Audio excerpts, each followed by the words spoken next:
போகுதல் வேண்டின் அங்கு கற்பக தேவனின் இடத்தொடை மேலே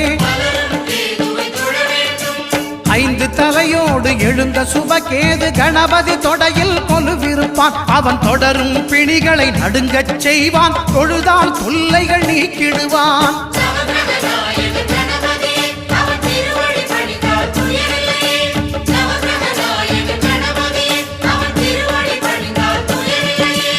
ஒன்பது கோளும் ஒன்றாய் காண